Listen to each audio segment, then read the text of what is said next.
Akashvani.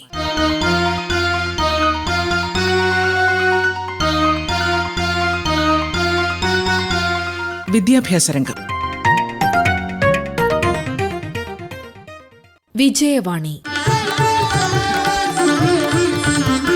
SSLC പരീക്ഷാ സഹായി.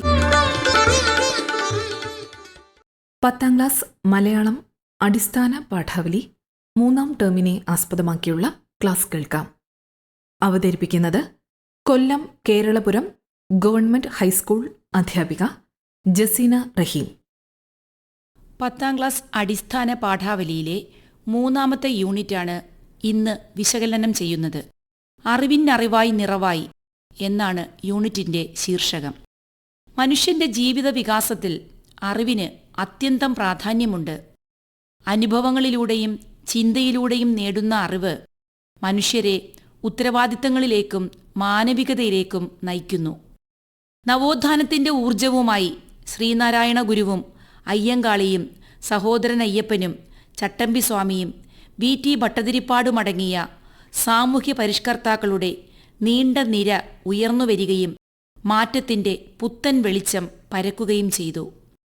VT ഭട്ടതിരിപ്പാടിന്റെ അടുക്കളയിൽ നിന്ന് അരങ്ങത്തേക്ക് എന്ന നാടകത്തിന് K. കേളപ്പൻ എഴുതിയ അവതാരിക, ചരിത്രം രചിച്ച നാടകം എന്ന പാഠഭാഗവും മഹാകവി വള്ളത്തോൾ നാരായണമേനോന്റെ എന്റെ ഭാഷ എന്ന കവിതയിലെ ഭാഗവും CM മുരളീധരന്റെ വിജ്ഞാന സമൂഹവും വൈജ്ഞാനിക ഭാഷയും എന്ന ലേഖനവുമാണ് യൂണിറ്റിൽ ഉൾപ്പെടുത്തിയിരിക്കുന്നത്.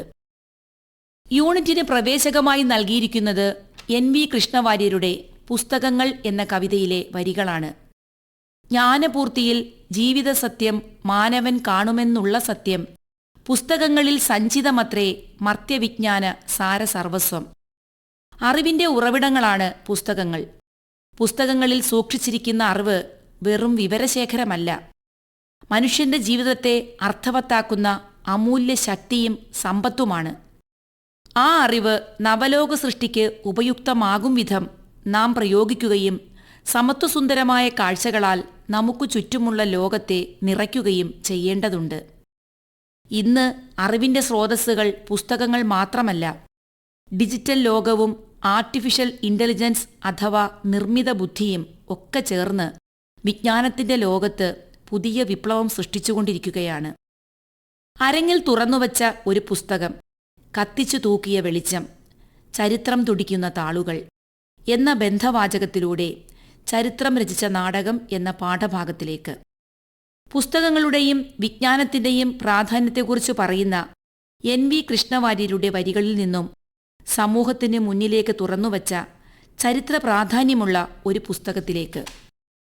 VT ഭട്ടതിരിപ്പാടിന്റെ അടുക്കളയിൽ നിന്ന് അരങ്ങത്തേക്ക് എന്ന നാടകമാണ് ആ പുസ്തകം. ഇത് തുറന്നുവച്ചിരിക്കുന്നത് സമൂഹമെന്ന അരങ്ങിലേക്കാണ്. അന്ധവിശ്വാസങ്ങളും അനാചാരങ്ങളും കൊണ്ട് ഇരുട്ടുമൂടിക്കിടന്ന ഒരു സമൂഹത്തിലേക്ക് വെളിച്ചം പരത്തുന്ന ശക്തിയായി ഈ നാടകം മാറി. VT ഭട്ടതിരിപ്പാട് രചിച്ച അടുക്കളയിൽ നിന്ന് അരങ്ങത്തേക്ക് എന്ന നാടകത്തിന് സ്വാതന്ത്ര്യസമര സേനാനിയും സാമൂഹ്യ പരിഷ്കർത്താവുമായ K. കേളപ്പൻ എഴുതിയ അവതാരികയാണ് ചരിത്രം രചിച്ച നാടകം എന്ന പാഠഭാഗം. 1929 VT ഈ നാടകം രചിക്കുന്നത്. അക്കാലത്ത് നമ്പൂതിരി സമുദായത്തിൽ നിലനിന്നിരുന്ന അനാചാരങ്ങളെയും നാലുകെട്ടിന്റെ ഇരുണ്ട മൂലകളിലും അടുക്കളയുടെ 4 ചുവരുകൾക്കുള്ളിലും എരിഞ്ഞുതീരുന്ന സ്ത്രീകൾ അനുഭവിക്കുന്ന യാതനകളെയും വിമർശന വിധേയമാക്കിയ ഈ നാടകം ഭാഷയും സാഹിത്യവും കലയും സാമൂഹിക മാറ്റത്തിനുള്ള ഉപാധിയായി മാറുന്നതിന്റെ മികച്ച ഉദാഹരണമാണ്.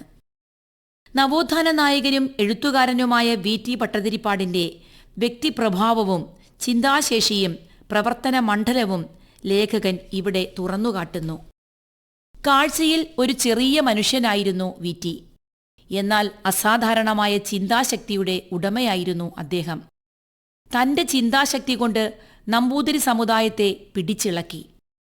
വിദ്യാഭ്യാസത്തിന്റെ ആവശ്യം തിരിച്ചറിയാതെ, അതിനുള്ള സൗകര്യങ്ങളില്ലാതെ ഇരുളടഞ്ഞ അറകളിലും മറക്കുടയ്ക്കുള്ളിലും എരിഞ്ഞുതീരുന്ന സാപജ്ഞത്തിന്റെ ക്ലേശങ്ങളെ അമ്പലങ്ങളിലും വീടിനുള്ളിലുമായി ഹോമിച്ചു തീർത്ത അന്തർജനങ്ങൾ. സമൂഹത്തിൽ നടക്കുന്ന മാറ്റങ്ങളെ തിരിച്ചറിയാതെ മതപഠനം മാത്രമായി കഴിഞ്ഞിരുന്ന നമ്പൂതിരി യുവാക്കൾ. മൂത്ത പുത്രനു മാത്രം സ്വജാതിയിൽ നിന്ന് വിവാഹം, ബാക്കി അംഗങ്ങൾക്ക് നായർ തറവാടുകളിൽ നിന്ന് സംബന്ധം. അത്തരമൊരു സമുദായത്തെ മാറ്റിയെടുക്കുക ചെറിയ കാര്യമായിരുന്നില്ല. സ്വന്തം സമുദായം അധപ്പതിക്കാനുള്ള കാരണങ്ങൾ നാടകത്തിലൂടെ അദ്ദേഹം ഉറക്കെ വിളിച്ചു പറഞ്ഞു. അതിനു ഫലമുണ്ടായി. യുവാക്കൾ വിദ്യാഭ്യാസം നേടാൻ തുടങ്ങി. അന്തർജനങ്ങൾ മറക്കട ഉപേക്ഷിച്ചു. സംബന്ധം, സാപത്ന്യം എന്നിവ ചോദ്യം ചെയ്യപ്പെട്ടു. വിധവകൾക്ക് പുനർവിവാഹം കഴിക്കാമെന്നായി. ഇത്തരത്തിൽ നമ്പൂതിരി സമുദായത്തെ മാറ്റിയെടുക്കാൻ വീറ്റി ഉപയോഗിച്ച ആയുധമായിരുന്നു അടുക്കളയിൽ നിന്ന് അരങ്ങത്തേക്ക് എന്ന നാടകം. നമ്പൂതിരി സമുദായം നാടിനു നൽകിയ സംഭാവനകൾ അമൂല്യമാണ്. നിരവധി കവികളും വൈദ്യന്മാരും പണ്ഡിതന്മാരും ശാസ്ത്രജ്ഞന്മാരും നമ്പൂതിരി സമുദായത്തിൽ ഉണ്ടായിട്ടുണ്ട്. സ്വന്തം സമുദായത്തിലെ അനാചാരങ്ങളെ ഇല്ലാതാക്കി യാഥാസ്ഥിതികത്വത്തിന്റെ പുറന്തോട് പൊട്ടിച്ചുകളഞ്ഞ് പുരോഗമന ആശയങ്ങളിലേക്കും കാലാനുസൃതമായ മാറ്റങ്ങളിലേക്കും സമുദായത്തെ എത്തിക്കാൻ വീറ്റി നടത്തിയ ശ്രമം അങ്ങേയറ്റം ചരിത്ര പ്രാധാന്യമുള്ളതും അതിനുപയോഗിച്ച അടുക്കളയിൽ നിന്ന് അരങ്ങത്തേക്കെന്ന നാടകം അതിസ്ഫോടനശേഷിയുള്ള ബോംബുമായിരുന്നു. വിദ്യാഭ്യാസം, സാഹിത്യം, കല ഇവയിലൂടെ സാമൂഹ്യ പരിഷ്കരണം സാധ്യമാകും. വലിയൊരു ജ്ഞാനസമൂഹമായി മാറാനുള്ള അടിത്തറ നമ്മുടെ നാടിനുണ്ട്. മാതൃഭാഷാ പഠനവും അതിൻ്റെ ഫലപ്രദമായ ഉപയോഗവും ഒരു ജ്ഞാനസമൂഹത്തെ വളർത്തിക്കൊണ്ടുവരും. മനുഷ്യജീവിതത്തിൻ്റെ സമസ്ത മേഖലകളിലും എല്ലാ സന്ദർഭങ്ങളിലും വിനിമയം ചെയ്യപ്പെടാനുള്ള ഊർജ സ്രോതസ് നമ്മുടെ മാതൃഭാഷയ്ക്കുണ്ട്. ഒരു വൈജ്ഞാനിക സമൂഹത്തെ വളർത്തിക്കൊണ്ടുവരുന്നതിൽ മാതൃഭാഷയ്ക്കുള്ള പങ്കും പ്രാധാന്യവും വളരെ വലുതാണ്. യൂണിറ്റിലെ അടുത്ത പാഠം വള്ളത്തോളിൻ്റെ എൻ്റെ ഭാഷ എന്ന കവിതയാണ്. നമ്മൾ ഉയിരേകിയ വാക്കുകൾ തോളോട് തോൾ ചേർന്ന് നമ്മുടെ നാടിനെ നിർമ്മിക്കുന്നു എന്ന ബന്ധവാചകത്തിലൂടെ ചരിത്രം രചിച്ച നാടകത്തിൽ നിന്നും എൻ്റെ ഭാഷയിലേക്ക്. നാടിൻ്റെ മുന്നേറ്റത്തിൽ പ്രധാന ആയുധമായിരുന്നു ഭാഷ. ഭാഷയുടെ ശക്തിയും മനുഷ്യരുടെ കൂട്ടായ ഒന്നിച്ചു ചേർന്നുള്ള പരിശ്രമവും നാടിൻ്റെ പുരോഗതിക്ക് സഹായകമായി. ഉയിരേകിയ വാക്കുകൾ എന്ന പ്രയോഗം ഭാഷയുടെ ജൈവികതയും ചിന്തകളും ആശയങ്ങളും ഉൾക്കൊള്ളുന്ന, മനുഷ്യരെ ഉണർത്തുന്ന, ജീവൻ നൽകുന്ന, ഊർജം നൽകുന്ന ഭാഷയുടെ ശക്തിയെ കാണിക്കുന്നു. തോളോട് തോൾ ചേർന്ന് എന്ന പ്രയോഗം ഐക്യത്തെ സൂചിപ്പിക്കുന്നു. ഒറ്റയ്ക്ക് നിൽക്കുമ്പോഴല്ല, സമൂഹമായി ഒന്നിച്ചു നിൽക്കുമ്പോഴാണ് മാറ്റങ്ങൾ സൃഷ്ടിക്കാനാകുന്നത്. നാട് എന്നത് വെറുമൊരു പ്രദേശമല്ല, ഭാഷയും സംസ്കാരവും മൂല്യങ്ങളും ചിന്തകളും ആശയങ്ങളും എല്ലാം ചേർന്നുണ്ടാകുന്ന ഒന്നാണ്. ശക്തമായ വാക്കും കൂട്ടായ പ്രവർത്തനവും ഒരു നാടിനെ നിർമ്മിക്കുന്നു എന്ന ആശയമാണ് ഈ വരികളിലുള്ളത്. മാതൃഭാഷയുടെ മഹത്വവും പ്രാധാന്യവും വിളിച്ചോതുന്ന കവിതയാണ് വള്ളത്തോളിൻ്റെ എൻ്റെ ഭാഷ. വിജ്ഞാന സമ്പാദനത്തിനുള്ള ഉപാധിയും ഉയിർത്തെഴുന്നേൽപ്പിന്റെ പ്രതീകവുമായി ഭാഷ മാറുന്നത് ഈ കവിതയിൽ കാണാം. ആദ്യമായി സംസാരിക്കാൻ തുടങ്ങുന്ന പിഞ്ചു കുഞ്ഞിന്റെ ഇളം ചുണ്ടിൽ മുലപ്പാലിനൊപ്പം ചേരുന്ന മധുരമാണ് മാതൃഭാഷ. മാതൃഭാഷ പെറ്റമ്മയും മറ്റു ഭാഷകൾ വളർത്തമ്മമാരുമാണ്. കുഞ്ഞുങ്ങൾ ആരോഗ്യത്തോടെ വളരാൻ അമ്മയുടെ വാത്സല്യം നിറഞ്ഞ മുലപ്പാൽ കുടിക്കുന്നത് പോലെയാണ് മാതൃഭാഷ. ഏതും അനുഭവവേദ്യമാകണമെങ്കിൽ മാതൃഭാഷയിൽ കൂടി തന്നെയാവണം. ഏതു വേദവും ശാസ്ത്രവും കാവ്യവും ഹൃദയത്തിൽ പതിക്കണമെങ്കിൽ അത് സ്വന്തം ഭാഷയിൽ കൂടിയാവണം. മാതൃഭാഷ മനസ്സിൽ മധുരമായി ചേരുമ്പോൾ അന്യഭാഷകൾ ബാഹ്യസൗന്ദര്യം മാത്രമുള്ള മുത്തുകളാണ്. ആദിമ കാവ്യവും വേദങ്ങളും ഉപനിഷത്തുക്കളുമെല്ലാം നമ്മെ പാടിക്കേൾപ്പിച്ച മലയാള ഭാഷയുടെ പാടവം ശ്രദ്ധേയമാണ്. ഭാഷയിലെ വിജ്ഞാന സമ്പത്ത് വർദ്ധിപ്പിക്കാനായി നമ്മൾ പ്രയത്നിക്കണം. മാതൃഭാഷയുടെ മഹത്വവും സ്വഭാഷാഭിമാനവും സാംസ്കാരിക സ്വത്വബോധവും വിളംബരം ചെയ്യുന്ന കവിതയാണ് എൻ്റെ ഭാഷ. അന്യഭാഷാഭ്രമം ഉപേക്ഷിച്ച് സ്വന്തം ഭാഷയെ ആദരിക്കുകയും വളർത്തുകയും ചെയ്യുന്നതിലൂടെ സാമൂഹ്യ പുരോഗതിയും വിജ്ഞാനത്തിൻ്റെ വികാസവും ഉണ്ടാകുന്നു. ആത്മാവിൻ്റെ ഭാഷയാണ് മാതൃഭാഷ. ചിന്തകളുടെ അടിത്തറയാണത്. ഭാഷ നഷ്ടമാകുമ്പോൾ സ്വത്വവും ആത്മാഭിമാനവും നഷ്ടമാകും. മാതൃഭാഷയെ സംരക്ഷിക്കേണ്ടത് നമ്മുടെ കടമയാണെന്ന് കവി ഓർമ്മിപ്പിക്കുന്നു. മാതൃഭാഷയുടെ വളർച്ചയ്ക്ക് നിരവധി പ്രവർത്തനങ്ങൾ നടന്നു വന്നിട്ടുണ്ട്. വിദ്യാഭ്യാസം, ഭാഷാവികസന സ്ഥാപനങ്ങൾ, മലയാള സർവകലാശാല, ഡിജിറ്റൽ മേഖലയിലെ പ്രവർത്തനങ്ങൾ, ഔദ്യോഗിക ഭാഷയായി മലയാളം മാറിയത് അടക്കം നിയമപരവും ഭരണപരവുമായ നിരവധി പിന്തുണ നമ്മുടെ മാതൃഭാഷയ്ക്ക് ലഭിച്ചു വരുന്നുണ്ട്. ശാസ്ത്ര സാങ്കേതിക പദങ്ങൾ മലയാളത്തിൽ രൂപപ്പെടണം. ഡിജിറ്റൽ ഭാഷയ്ക്ക് അനുഗുണമായി ഭാഷ മാറണം. അതിനുവേണ്ടിയുള്ള ഗവേഷണങ്ങളും പ്രവർത്തനങ്ങളും നടക്കണം. എങ്കിൽ മാത്രമേ കാലത്തിനനുസരിച്ച് ഭാഷയ്ക്ക് വളർച്ചയും അറിവ് തേടി വരുന്നവർക്ക് ഭാണ്ഡം നിറച്ചു പോകാനും കഴിയുകയുള്ളൂ. CM മുരളീധരന്റെ വിജ്ഞാന ഭാഷയും വൈജ്ഞാനിക സമൂഹവും എന്ന ലേഖനമാണ് യൂണിറ്റിലെ അടുത്ത പാഠം. അറിവാകാശത്തിലെ അക്ഷരങ്ങൾ മണ്ണിൽ നിറവായി വിളയുന്നു. അറിവാകാശം എന്ന പ്രയോഗം അറിവിന്റെ അതിരില്ലായ്മയും വിശാലതയും സൂചിപ്പിക്കുന്നു. അതിരുകളില്ലാത്ത വിശാലവും ഉയർന്നതുമായ വിജ്ഞാനലോകം. മണ്ണിൽ നിറവായി വിളയുന്നു എന്നതുകൊണ്ട് ഉദ്ദേശിക്കുന്നത് അറിവ് ജീവിതത്തിൽ പ്രയോഗിക്കുമ്പോൾ മണ്ണിൽ കൃഷി ചെയ്യുന്നതുപോലെ സമൃദ്ധമായി വിളഞ്ഞ് ഫലം തരുന്നു എന്നാണ്. വിജ്ഞാനം സമൂഹത്തിലേക്ക് പ്രസരിക്കുമ്പോൾ ഗുണം ചെയ്യുമെന്ന് സാരം. ശാസ്ത്രബോധം, യുക്തിചിന്ത എന്നിവയോടൊപ്പം മതനിരപേക്ഷതയും സാമൂഹ്യനീതിയുടെയും ജനാധിപത്യത്തിൻ്റെയും മൂല്യങ്ങളും ഉയർത്തിപ്പിടിച്ച് മുന്നേറിയ നാടാണ് കേരളം.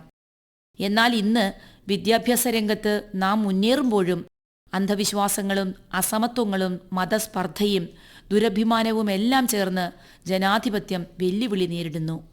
ഈ വെല്ലുവിളികളെ തരണം ചെയ്യാൻ ശാസ്ത്രത്തിന്റെ സഹായം കൂടിയേ തീരൂ. ശാസ്ത്രം മനുഷ്യരാശിക്ക് നൽകിയ സംഭാവനകൾക്ക് ഊന്നൽ കൊടുക്കുകയും വിജ്ഞാന ഉൽപാദനവും പ്രസാരണവും നടത്തുകയും ചെയ്യേണ്ടതുണ്ട്.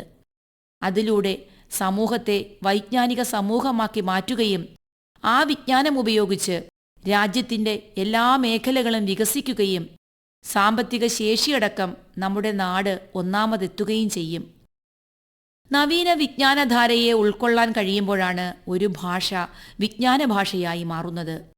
നിരന്തരം വികസിച്ചുകൊണ്ടിരിക്കുന്ന വിജ്ഞാന മേഖലയെയും പുതുതായി രൂപം കൊള്ളുന്ന വിജ്ഞാന ശാഖകളെയും കൈകാര്യം ചെയ്യാൻ വിഷയത്തിൻ്റെ പ്രത്യേകതയനുസരിച്ച് വിജ്ഞാന ഭാഷയിലും മാറ്റങ്ങൾ വരുത്തണം. പുതിയ പദാവലികൾ, ഭാഷാപ്രയോഗങ്ങൾ, ശാസ്ത്ര സാങ്കേതിക ശബ്ദാവലികളുടെ നിർമ്മാണം, ശാസ്ത്ര സാങ്കേതിക പുസ്തകങ്ങളുടെ വിവർത്തനം, വ്യത്യസ്ത ശാസ്ത്ര സാങ്കേതിക മാനവിക വിഷയങ്ങളെ അധികരിച്ച് മൂലഗ്രന്ഥങ്ങൾ തയ്യാറാക്കൽ, ഇങ്ങനെ നിരവധി പ്രവർത്തനങ്ങളിലൂടെ മാത്രമേ ഭാഷയെ വിജ്ഞാന ഭാഷയാക്കി മാറ്റാൻ കഴിയൂ. അങ്ങനെയായാൽ മറ്റു ഭാഷകൾ നമ്മെ തേടിവരും. മലയാളത്തിലുണ്ടായ വിജ്ഞാനത്തെ മറ്റു ഭാഷകളിലേക്ക് വിവർത്തനം ചെയ്യപ്പെടും. അങ്ങനെ നമ്മുടെ ഭാഷ ഉന്നതമായ നിലവാരത്തിലേക്ക് എത്തിച്ചേരും. വൈജ്ഞാനിക സമൂഹം എന്ന സങ്കല്പത്തെയാണ് തുടർന്ന് ലേഖനത്തിൽ പരിചയപ്പെടുത്തുന്നത്. അതിവേഗത്തിലാണ് വിജ്ഞാന മേഖലകൾ വളരുന്നത്. റോബോട്ടിക്സ്, ജീനോമിക്സ്, നാനോ ടെക്നോളജി തുടങ്ങിയ രംഗങ്ങളിലെ മാറ്റങ്ങൾ മനുഷ്യരാശിയെ ഒന്നാകെ മാറ്റിമറിക്കാൻ കഴിവുള്ളതാണ്. ശാസ്ത്ര സാങ്കേതിക രംഗത്ത് നാം കൈവരിച്ച പുരോഗതിക്കൊപ്പം ഭാഷയും സംസ്കാരവും തനത് അറിവുകളും സമന്വയിപ്പിക്കപ്പെടുകയും അതു നാടിൻ്റെ സമഗ്രമായ വികസനത്തിന് ഉപയോഗിക്കാൻ കഴിയുകയും ചെയ്യുമ്പോഴാണ് വൈജ്ഞാനിക സമൂഹമെന്ന് വിളിക്കാൻ കഴിയുന്നത്. നമ്മുടെ നാട് പല മേഖലകളിലും ഇനിയും ഒരുപാട് മുന്നോട്ട് പോകേണ്ടതുണ്ട്. വിജ്ഞാന ഭാഷയിലൂടെ, അതിൻ്റെ പ്രസരണത്തിലൂടെ, വിപണനത്തിലൂടെ രാജ്യത്തിൻ്റെ സമസ്ത മേഖലകളെയും ഉയർത്തിക്കൊണ്ടുവരാൻ നമുക്ക് കഴിയണം. കല, സാഹിത്യം, വിജ്ഞാനം എന്നിവയിലൂടെ മുന്നേറിയ നാടാണ് നമ്മുടെ കേരളം. ഇനിയും നമുക്ക് ഒരുപാട് ദൂരം മുന്നോട്ടു പോകേണ്ടതുണ്ട്. അറിവിൻ്റെ ആകാശങ്ങളെ സ്വന്തമാക്കി വൈജ്ഞാനിക ഭാഷയായി മാറിയ നമ്മുടെ മാതൃഭാഷയിലൂടെ വാക്കുകൾ കൊണ്ട് തോളോട് തോൾ ചേർന്ന് കേരളത്തെ ലോകത്തിൻ്റെ നെറുകയിലെത്തിക്കാൻ നമുക്ക് അണിചേരാം. 10ാം ക്ലാസ് മലയാളം അടിസ്ഥാന പാഠാവലി 3ാം ടേമിനെ ആസ്പദമാക്കിയുള്ള ക്ലാസ്സാണ് കൂട്ടുകാർ ഇതുവരെ കേട്ടത്. പരിചയപ്പെടുത്തിയത് കൊല്ലം കേരളപുരം ഗവൺമെന്റ് ഹൈസ്കൂൾ അധ്യാപിക ജസീന റഹീം. വിജയവാണി SSLC പരീക്ഷാ സഹായി.